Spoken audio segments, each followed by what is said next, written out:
demokrasia na uhuru wa watu kwa watu kupigwa kwa kuja tu mahakamani, na kati ya waliopigwa ambaye alipigiwa ndani ya eneo la mahakama, eneo hili hapa, alikuwa ni wakili wa Mahakama Kuu Mheshimiwa Deodatus Mahinyila, ambaye vile vile ni kiongozi wa Bavicha wa Chadema.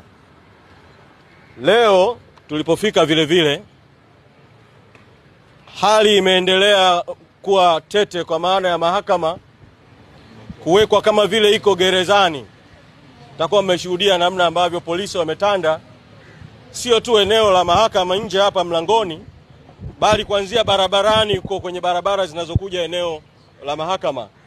Na polisi wanafanya kazi isiyokuwa ya kwao ya kuambia watu kwamba mahakama ndani imejaa, kwa hiyo warudi nyumbani. Kwa hiyo wanaondolewa warudi nyumbani, na ndani ya mahakama yenyewe kuna nafasi ziko wazi za watu kukaa, lakini vile vile kuna watu waliojaa mule ambao sisi tukiwaangalia kwa sura na wanachama wetu wakiwaangalia wanasema kuna askari wamejazwa kule wakiwa na nguo za kiraia kule mahakamani.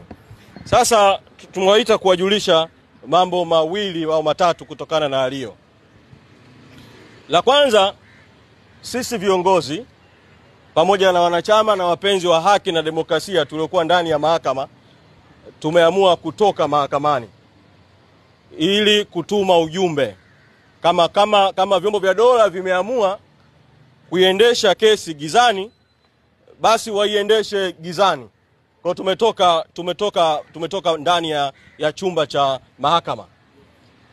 La pili, pamoja na kutoka kwetu, tumefanya mawasiliano, tumetuma timu ya uongozi kiongozwa na naibu katibu mkuu bara kwenda kuonana na utawala wa mahakama ili kuwaeleza haya yanayoendelea kwa mara nyingine tena. Tuliwaeleza jana, tumewaeleza leo asubuhi, kuwaeleza tena kwa mara nyingine juu ya yanayoendelea. Mrejesho niliopewa ni kwamba maafisa wa mahakama wamesema watashuka hapa chini ili kuwazungumza na askari polisi kuruhusu watu kuingia.